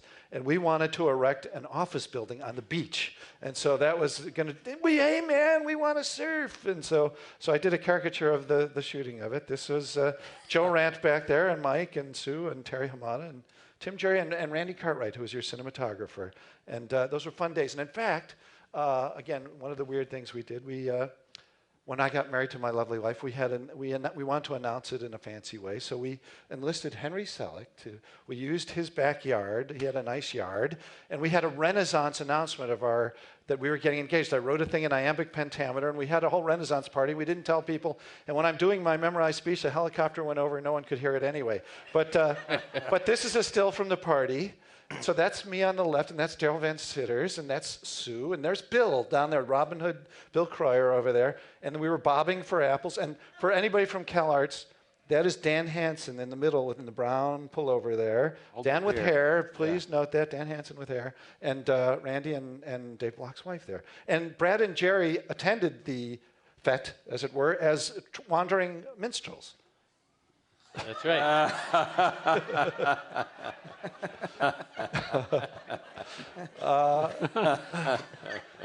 Barry's got something going on in those britches.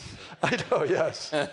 They entertain us now. And then, again, in the spirit of the times, when I actually did get married to my lovely wife, Gail, we got married in a Catholic church down in Westchester. And so there was a question, because my wife had all her Republican Protestant friends on her side of the aisle, and then I had the Disney people on my side of the aisle, the animators. And so we heard that there might be some kind of stunt brewing for our wedding. I wasn't sure what it was. And then we got through the whole wedding with Father O'Grady, and it seemed to go okay. And then when we turned around the altar to go back up the aisle, we looked over, and all the animators on my side of the aisle looked like this. Yeah. It was an entire sea of 3D glasses for no apparent reason. That's Chris Buck in the brown suit there next to George Sakara. And next to him, John Lasseter in the back. Mike Giamo in the blue suit. Brad striking a very GQ pose. Daryl Van Sitters, Harry Sabin, Larry White, Cynthia Prince, and Tim Burton on the right. And actually later, you and Tim Tim acted like the bartender, and I remember, and you were kind of doing some music, like a bad lounge sort of thing. And yes. And here we are, just another sort of candid back in the days of the Rat's Nest. There's Jerry on the left, and there's me in my Peter Fonda period. But I've got to tell the story. There's a couple of stories. So Jerry and I, by this point, Brad had left, and we won't go into the details. I hadn't left. They fired me. You got fired. Okay. Oh, there was an incident. Got to be a story there. Basically, Brad. Do you want to tell it? You should. No. You. Okay. Well. Hold on. I don't remember the exact details, but Brad was working on Fox and the Hound. But then there was a question of this bad sort of rotoscoping that Brad did not like. And in fact, so back in those days, and still now, Sparklets, the big water company, would deliver bottles of water to the studio. So there was an empty jug of that at the end of the hall that we were in, D-Wing. And Brad was so frustrated and angry, he took that Sparklets bottle and kicked it down the whole length of the hall, saying, "No more roto! No more roto! Bang, boom, bing, gong, ding, ding, gong, gong." And it went down the hall. And it didn't go over that well with the management. They really didn't care for it. And Brad left. Well, no, I mean... more it was a little more complicated. Yeah, it's more complicated. There was, again, more trouble because, we were just... The terrible thing is that the talent was there to do something good. And Fox and the Hound was never going to be Pinocchio, but it actually had a fairly decent story at the base of it. And if you told it well, it would be, impressive. So... over and over again, they were saying, tone it down, tone it down. I remember Jerry did a scene of The Hunter that was everything that Frank and Ollie and those guys said you should do. In other words, The Hunter, he had energy, but he had an old body. So here's a vigorous spirit in an old arthritic body. So he had energy, but it was kind of arthritic. It was perfectly analyzed, and they said, tone it down. So Jerry, not wanting to give up, toned it down a little bit. They showed it again, tone it down. Tone it down.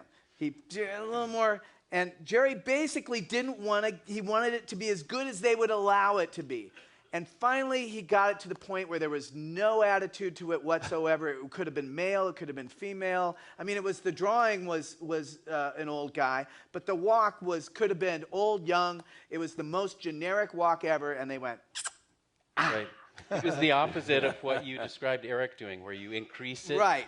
So it was decrease it. It was just, so that was being done over the whole movie. And I remember at one point I had this terrible meeting, and I came down and I just started doing the meeting for everybody. I just was like, doing the meeting. And everybody's like amused by it. And then I see everybody's face go. And then I realized, like, Art Stevens is right behind me. The director. I was basically doing Art Stevens. Yeah. And it was sort of like in City Slickers with Billy Crystal right. So he's behind me, anyway, right? Yeah, right. They there was a day where I arrived at work, and by the end of the day, I had to be out of there. Yeah. And they wanted me. I didn't figure it out till years later, but they really didn't want me to go because I had had a history of a relationship with the studio since I was 11, and I think they were counting on the fact that I was emotional about Disney. And they really wanted me to shut up. They didn't want me to leave. Yeah. But they said, you said this, you said that, and they said, what's your response? And the other thing that was ridiculous about it, just take a second, is they kept me wait. They asked for the meeting, and then they kept me waiting, which was like psychologically, let him sit out there and sweat. And then when I opened the door, all three of them were sitting behind the desk, which was like a child's version of getting fired. It's like, we're all behind the desk. It's just stupid. But anyway, so they go, you've blah, blah, blah, and you've been rocking the boat, and you need to, get out of here. And I went, okay. And there was this long silence, like 10 seconds. And they said, is that all you're going to say? And I said, it's your job to make this movie. If you think that I'm standing in the way of you doing your job, it's your job to fire me. And there was another 10 seconds of just, and then finally Art Stevens, I just want to know what you have against rotoscope,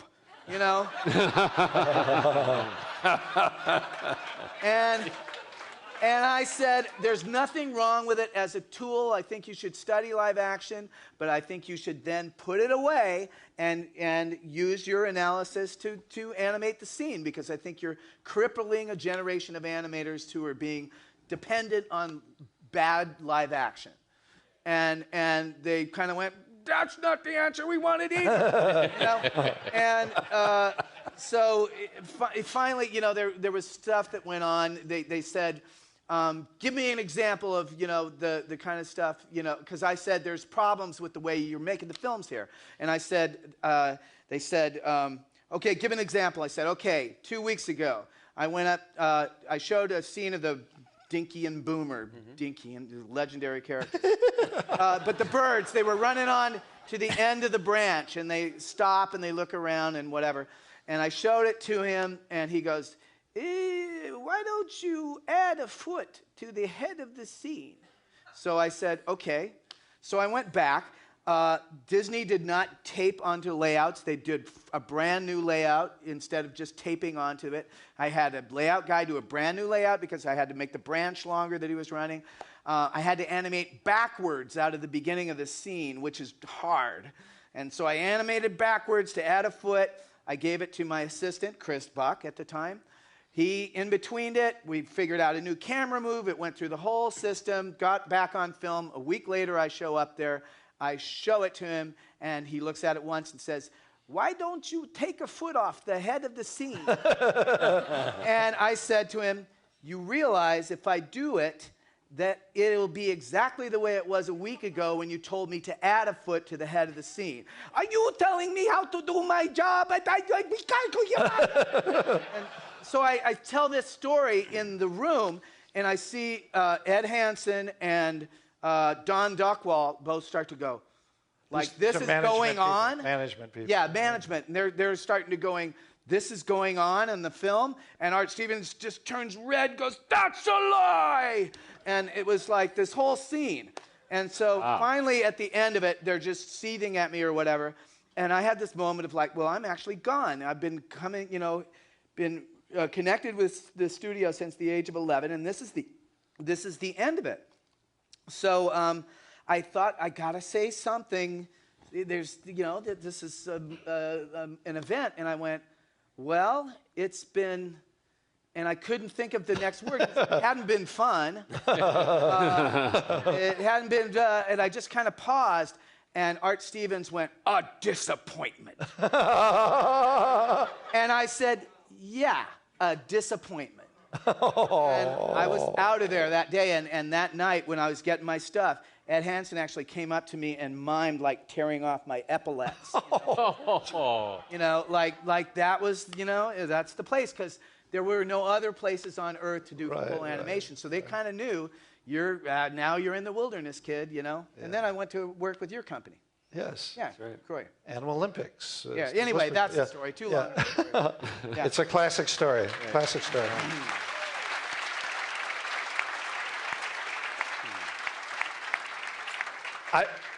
I want to share a few of Jerry Reese's drawings, because Jerry and I shared the room, and I just want to show that he's an amazing draftsman. But I could tell a story, too, which, of course, Ted Berman was the director you were talking about on that scene. And Ted, you was kind of... And so we would all imitate Ted. We say, but you need a little bit more. Yeah. So we had one phone between us in the room, and so the phone rang, and I picked it up, and I handed it to Jerry. I said, Jerry, do your Ted Berman impression. So he goes, oh, hello, Ted. True story, right? Yes. It was bad. But so, of course, for all you young... fired. Yes, I know. It was a little joke. But for all you youngsters in the audience, in the old days, we did not have cell phones. We had a phone. We had to share it. If you wanted to tell somebody, they called... We didn't have answering machines. You had to write something down. So Jerry wrote all these great notes to me just saying somebody called, and I saved them for 30 years. But so here's one. Call Bill! And here's another one. Call Randy! And this is the prettiest one of all. This beautiful girl. And call Kathy. But this is such a... I love this. And it's yellow because I had it up on my bulletin board for 20 years. So it got a little yellow over that time. But the most amazing draftsman I think I've ever met, other than Dan. Dan, you guys could arm wrestle. So I did do a caricature. So of course we moved on to Black Cauldron. That was a weird thing because the directors on that were these sort of same guys. It wasn't going all that well. These were the directors on Black Cauldron. They were a very welcoming group.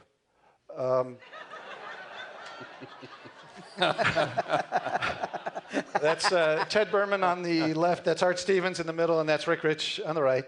But at this time, actually, there was an executive, a live-action executive named Tom Wilhite, and he actually was kind of a mentor of a lot of the CalArts people. When Tim Burton got to do Vincent, it was Tom Wilhite who sort of spearheaded that. When he heard there was all this trouble, he said we should get a younger director in the ranks, and he sort of drafted me out of the ranks to do that. So on Black Cauldron, I became a director, but I never saw things eye to eye with these guys, so it didn't work out that well. But here's a drawing of Tom Wilhite. Tom Wilhite never had a hair out of place, so I did this caricature of Tom Wilhite on a windy day. There's Tom.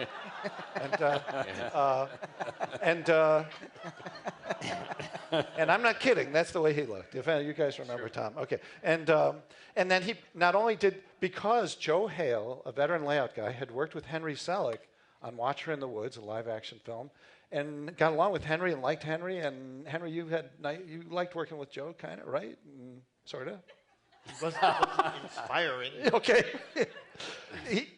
There were no fistfights or anything. So somehow, out of that, then they said, okay, to me, you're going to be a director on the movie, and Joe Hale is going to be the producer, and he's going to invite younger voices into the process.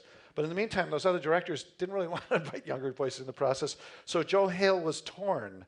So this was a caricature I did at the time of Joe Hale, a little bit concerned about which way to go on all this. And ultimately, he did go to Ron Miller, actually, and he said, because I had Tim Burton doing designs on the Black Cauldron, and it was really cool. It would have looked like a Tim Burton movie, and it was great. And Joe initially liked those drawings. He thought, these are great. But then the other... They were scary, too. They were cool. They were scary. He did the Guithanes, as you said, with, they had like, these flying creatures had like hands for faces. Claws for mouth. And just great Tim stuff. And the Horn King had antlers for horns, and when he'd get angry, those antlers would grow, and it was really scary and cool. But they didn't really like Tim's drawings, so they all kind of went away. And Cauldron turned out differently than we had hoped, really. It wasn't quite the young people's movie. And so in the meantime, Brad and Jerry Jerry left Yes. eventually. And Brad and Jerry went up north to create their own sort of vision of a studio up there. You guys want to talk about that a little bit? Right. Well, I had just escaped onto Tron. Oh, that's right. There's Tron. Yeah. In between. Right. And so Bill. I have these a little out of order. Okay. Bill and I worked on Tron, and as I was getting to the end of Tron, I just was addicted to doing something fresh and new. And Brad and I had worked nights prepping The Spirit as a Yeah, we had done animated this feature. little test film. When I got fired, I was like, well, I was just at the best place in the world, and it kind of stunk. So where do you go? And I thought, well, before I just leave animation, I'll try to. We should do a reel of the stuff we want to do. So Jerry and I and some other people helped out, but primarily it was Jerry and I did this reel of test animation, and on it was It's like a trailer of coming attractions for the Spirit feature. And I worked on it as well. In fact, a couple of slides down. Let me barrel through these. I did storyboards on these. Are some of my storyboards for the Spirit, where it was heavily gone over by these guys in terms of the staging. Showed the trailer to Gary Kurtz. Yeah. He had just finished Empire Strikes Back. He understood our vision. He was excited by it and paid us to move up north and work on it. So you guys were up there for a couple of years hoping to get that going. And in the meantime, I was down at Disney thinking if they get it going, I'm leaving Disney. I'm going to go up there and animate on that movie. But at that time, nobody had long-term contracts because there was no alternative to Disney. Right. So all you had to do was give 2 weeks' notice. So if anyone had been smart enough to back us back then, we had the most amazing animation team on the planet ready to go 2 weeks away. Rob Minkoff was ready to go. Dan did some designs. I don't know if you wanted to work on it or not, but you did do some work on Glenn Keane our did prep drawings. material. Yeah. Glenn Keane worked on Fabulous it. drawings, John worked on it. And everyone, it was going to be like, let's do something different. And I think we budgeted it at like $12 million. And by the way, and it would have been great at $12 just million. to note that Rob, you and I had a conversation at the Annie Leibovitz shoot.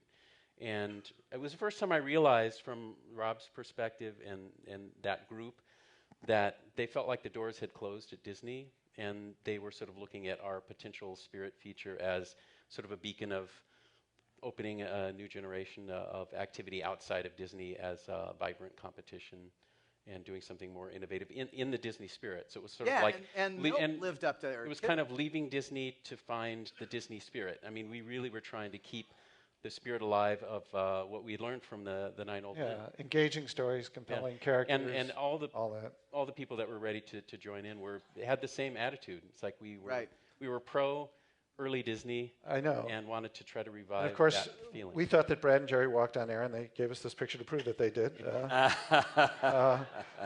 This was in your office up there. You guys did some fun sort of, and no Photoshop. I'm telling you, this was not Photoshopped. They did this. Rebecca took the was this your picture? Well-timed finger on No it. Photoshop, right? Okay. So, and then I have these out of order, but of course, Jerry and Bill worked together on Tron. They Just were prior to that, yeah. Yeah. So, what's going on in this picture, Bill?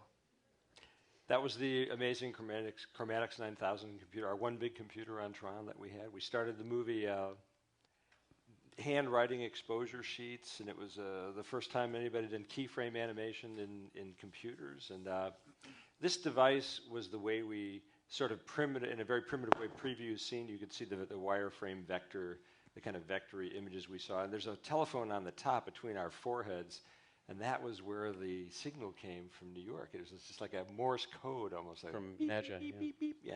And it just drew the thing across. And we were faking it here, of course, Jerry's. You've got it. I think Smithsonian had come to take pictures of us, and we were... And in a way, Tron sort of begat Pixar in a sense, because John Lasseter, seeing what you guys were doing, and that worked with Glenn on the Wild Things test, and really got interested in how CG could be done, be a creative tool. Jerry and I, when we were first up there, met with Ed Catmull. Did you really? Before, I hadn't heard that. John did. But our whole bent was, how do we get computers involved in hand-drawn animation? So we had an idea for a thing called Animax that Jerry did a whole sort of breakdown of all the stuff we wanted to do. And then the title was Computer Oriented Production System, COPS. Disney's system CAPS came years later, but this one in '81 we had COPS. I know this was before. And we just sat with Ed Catmull and Alvy Singer. Alvy Ray Smith, yeah. Yeah, Alvy Ray Smith. Alvy Singer is Yes. Yeah, Annie yeah. Hall. But, Sorry, Woody Allen sing reference. it. Okay, Oh, yeah, right. Yeah. Yeah. But basically, we just said, we want to do this. Can you do this? And we said, we want to be able to do digital multiplane. And he's like, yeah, you could do that. And we were like, well, can you do could you do colored inks, but Xeroxes that were inks that were different colors on? Yeah, you could do that. And 3D wireframe of flying camera and then taking flat art and mapping it onto the Right. surface, which is common now. But in Yeah, but we 81, just- it was kind of We couldn't make it. We didn't have any money. Yeah. So. But they also said George Lucas's mandate was to do pure synth, and we were asking for a Grand Central Station for hand-drawn art, Right. digital art to all meet in the same space, and they said, hasn't been done in that manner yet, could be done in the near future, not our mandate from George. Right. How things might have been different. I mean, and I waited for years down at Disney, thinking I'm going to leave. I'm going to go up and work with these guys, and it didn't happen. So Come on, John. You're the only one who stayed. I know what happened. Thrived. I think it was your plan to get rid of them. Yeah. It worked out exactly as I planned. You fools! You fools! Oh. And now I'm there, and you're not. We were glad you kept working for Inside for change. No, I envied everybody that was doing their own thing. Certainly, in these post years, Henry leaving and going to work, you did work for MTV and then your own features, and I loved seeing them from afar, going up north, and you want to talk about that? No, not really. I mean, Okay. it doesn't really relate to rats per se. Well, it's I mean, the thing is that we all had to leave. It just, whether it was Don Bluth, who of course left, he himself was rebellious this way, or the Art Stevens. Yeah. There wasn't the leadership there, right. Yeah. creative leadership, and we weren't ready, or they certainly weren't going to annoy us as feature directors. Right. You paid you and you got there. But there is a really accurate window of the movie that could be made. After I left or got fired, however you want to say it, got fired. Yeah. It's more accurate. But they were essentially doing their stuff on Fox and the Hound and basically making everything so bland, and they ran out of time. They had to finish the movie, and the bear fight had yet to be done, and they didn't have time to beat all the life out of it. So everyone jumped on it. Glenn Keane did the bear. Musker did the hunter. Right. Jerry volunteered to do cleanup, which was, not something he had done for a while. He had been animating, but, everyone kind of gathered and pitched in on the bear fight because it's like they had to take whatever they did. They couldn't muck with it. So everybody jumped on it, and if you look, the movie is like this, slow induced coma, and then suddenly it comes alive, and the camera angles are great, and the animation is fantastic, and it's like rah, rah! And then it's like the end part is like, and that sequence says what the studio could have been. The whole movie could have been like that. Yeah. And we were all ready to do that the moment we walked in. Right. Right. Yeah. Right. But in retrospect, do you think there's anything we could have done? If we could go back now, is there any way could we have in some way convinced Ron Miller to change things, or could we have gotten somebody else? Is there anything? Well, in truth, was there any? I pitched the idea of just give us one sequence that we can control, and everybody thought, yeah, that's going to work, Well, Joe Hale, even when we were doing Calder and we had our Tim Burton drawings, Joe, when he was really torn, went to Ron. He said, Ron, but the way Joe pitched it, when I heard the story, I said, you pitched it the wrong way. But I think he went to Ron and he said, okay, there's this young group that wants to do kind of a UPA movie, and there's these other guys that want to do a traditional Disney movie. Which do you want to do? And of course he said, I want to do a traditional Disney movie, which was an oversimplification of what we were really talking about. And so when Joe told me that, it's like, yeah, but that's not, it's more complicated than that. But so Joe felt, no, that answers the question really, because Ron said, I look at the returns of Lady and the Tramp in Europe, and they're great. Why would I want to change that? And I thought, but you're not even doing that. What they're asking us to do is not that. And I do think one thing that we all shared is I think we wanted to work on a film that honestly didn't feel like it had been done in 1940 and was discovered in a vault somewhere. We wanted to reflect our own sensibilities, and our own sensibilities were formed by the films we saw, by the people we met, by the our own senses of humor, and certainly there was the age of Saturday Night Live and Monty Python, and I listened to the Goon shows with Peter Sellers and that sort of thing, and absurdist humor like that, and we wanted movies that reflected some of that, and that was kind of foreign. They just weren't open to that idea. They just didn't think it computed at the time, I think. Well, the paralysis, I think, came from the management's idea that Walt had died, and they were terrified of not doing what they thought Walt had done. It was that whole thing about we do what we do best. When you think about it, Walt was not like that. Walt continually evolved. Every movie looked different. Right. But when he died, it just stopped. And they didn't want to do anything. I remember when I got there, the studio didn't seem to have changed anything at all since he had died. I mean, they literally took the donut break at 10:15 exactly. The tea room. They would not change a thing. And then, of course, what happened was they almost lost the studio. The whole place almost went under because they would not adapt at all. Well, they eventually created Touchstone Pictures to try and liberate the live-action filmmaking, which had been kind of tied down. I remember when they tried to branch out. Elliot Gould was in the last flight of Noah's Ark, and they brought him in to do looping for the movie, and they brought him into the Disney soundstage, and they had the old school.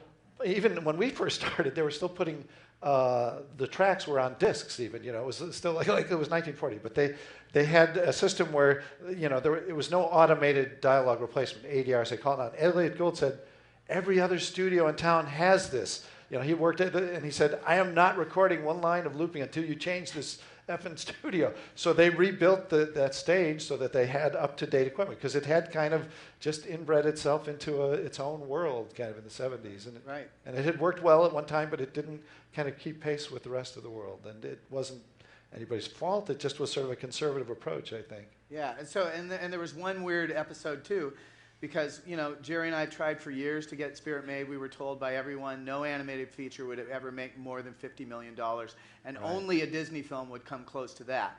So it was like, and we wanted to do this film noir thing based on this semi-obscure comic strip. I mean, it's very well respected, but it's not well known. No. So it was at the very end of it. Gary Kurtz was he was going through a divorce, and things were kind of falling apart, and I thought I'll give this one last shot. So Disney had just started Touchstone, and they had just done Splash, and it was very a big deal that they had done something that was kind of sexy, and yet the film worked, and it was like a new direction, and old school Disney guys were like, this is not what we do, and new were going, no, it's exactly the spirit of what they should be doing. So we thought maybe there's one last shot. So I asked for this meeting with Ron Miller, and Gary Kurtz is a great guy, but he's a very even-keel guy. He's not very emotional. He kind of pitches things like this. And for years, Jerry and I had said, well, he just came off Star Wars and Empire Strikes Back. Of course they're going to make the film. And then you realize if he's pitching it like, well, I think it will be an interesting project, that's not going to get somebody fired up. So I went in there, and I met with Ron Miller, and I showed him the stuff, and I said, you guys just did Splash, and that tells me that, you guys should absolutely continue doing the kind of films that Disney does, but how about if you did something like this under the Touchstone label? So you're not threatening Disney, but you're also trying something new that's not. And then I showed him some sequences that we had done and storyboards, and I pitched the crap out of it. And he said, wow, this is I saw this before. I don't remember it like this. And I said, it's because, it had, you got to pitch it, So he goes, oh, yeah. And I remember he had injured his foot somehow. And his foot was like in this cast and kind of up on the desk. And we had this great meeting. And I thought, man, I did the Hail Mary pass. We're going to get this going. And it's going to work. And I went on vacation. And a week later, I came back from vacation and called down to Disney thinking, have you thought about it? And he was no longer at Disney. It was like the last week or two of his tenure at Disney. Yeah. So it was like, and so it was dissolved. Over, done, Yeah, but fortunately, if you talk about happy endings and all that, I mean, I do feel like as when I know they're going to show Iron Giant here tonight, but I feel like Brad in Iron Giant got a chance now to really demonstrate, put his money where his mouth was. Like, here's engaging filmmaking, compelling characters, and a story. Jerry with Brave Little Toaster, Bill with Fern Gully, Henry with Coraline. They got a chance to really do things that spoke to their own hearts, and that which had not happened at Disney, really. And I think I would encourage any young filmmakers who are listening that really try to be true to your own passion. And despite these obstacles, I think the people up here are sort of testimony to that, to sort of not give up on your ideals and to fight for those things and to try and. But those mentors also fueled what you looked for. Yeah. I mean, that's we were the product of our mentors. Absolutely, yeah. We stood on their teachings. And when we left, I mean, they were encouraging us to go forward and to innovate. And it was both a sad day and an exciting day when I said goodbye to Eric at the studio, and he was. It was a sad moment, but he said, look, when you look at some of those scenes in Pinocchio and you see the lightning striking, and he said we had just come out of a pub and drank a little too much, and Willie was laying in the gutter and saw the real lightning in the sky, and he sketched that, and he's like, you guys have to go out and live and put the stuff into your movies like we did, and so get plastered. Yeah, yeah. I mean, they were telling stories like that. Alcohol has always been a big part of animation history. But they were like innovate. So Okay. before we go, I know what you're saying. I have just a few more pictures. I'm going to try and rip through these because they're like candy, and a lot of these are Dan Haskett's drawings that I think have to. Do people want to see a few more Dan Haskett drawings right here? Yeah. Okay. I have a few other things in here, but we'll start out with this weird one. This is Tim Burton and Bill Moore, the legendary Bill Moore, the design teacher at CalArts. Of course, this is me back at CalArts, winning the Elmer Award from Elmer Plummer and Jack Hanna. And here is Dan Haskett's version of Smallman, as done by a 30s animation style. That was the 30s version of Smallman. And also Equus, the Stark play version of the small one. Here's Don, John, and Gary, or Kukla, Fran, and Ollie, depending how you think. And of course, Don, John, and Gary sort of in the Godfather mode a little bit with the. And John Pomeroy, he's a legendary, fantastic draftsman, straight shooter, and Dan sort of teased him about the Johnny Palm, the amazing thing. Johnny Palm. And Vera Lanford here. Look at this drawing. And another, Dan had sort of a thing for Vera Lanford. I don't know what it was, but so here's tawny Vera Lanford. Wow. And Vera and Lorna Pomeroy as the Lullaby League from The Wizard of Oz. Here is Betsy Betos on the left, wonderful drawing by Dan. And that's Henry Selick, a Christmas card that Dan did for Henry. Henry in his elf mode there. This is Henry, as I said, when we said it draws a Charles Schultz character. Henry, a la Charles Schultz. That is awesome. Is that Diane Landau with him, or is that Leslie Margolin? Who's with him? Is that Leslie Margolin or Diane Landau? Diane. Dan Landau. Okay, Diane Landau. Frank Thomas, another beautiful drawing by Dan of Frank. And these are this is Ron Clements on the far right. Tad Stone's in the middle, Randy Cartwright next to him, and Ed Gommard. These guys had lunch together every day of the week, and so Dan drew them as paper dolls. And here's another version of them kind of joined at the hip by Dan Haskett, this amazing drawing. Wow. And I wanted to include this other Henry drawing. Henry did a drawing of Glenn Keane that is sort of Egon Schiele-like, but I like the intensity of Glenn. You already saw this, but you can never see it too many times. Okay. This was, Rick Rich would come around during Fox and Hound and on Smallman to say, are you going to get that scene done? Mainly on Smallman. So Dan drew him as Mr. Spock with the Vulcan grip over my shoulder as I would. And Dan found endless hilarity in thinking of me as a show busy guy. So he had me as Johnny Carson here on The Tonight Show. And Johnny Musk and the Musklands, the band at the Hungry Eye. And as a kind of a lounge singer, like kind of a Tony Bennett-esque or something at Caesar's Palace. And then he did this great drawing. So picture Cinderella somehow cross-pollinated with Xanadu, and you come up with this. I don't know. and what would, if you somehow fused Mickey Mouse and Miss Peach, you'd get something like this. And if you took Jim Henson, I know Disney bought Jim Henson, and so this is the way Mickey was supposed to look, I think. And if Pablo Picasso had been involved in the studio, I think it might have looked something like this. I don't know.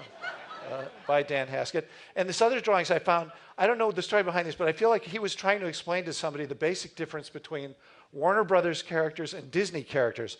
Warner Brothers are urban characters. Disney characters got kind of suburban. So here are some innocent Disney characters strolling down a Warner Brothers neighborhood, and and of course they proceed to get mugged by the. So that is it, ladies and gentlemen. Thank you. God, On that note, let's thank the Rat's Nest for being here with us. Thank you, guys. It's been an awesome evening. Thank you very much. The Rat's Nest lives.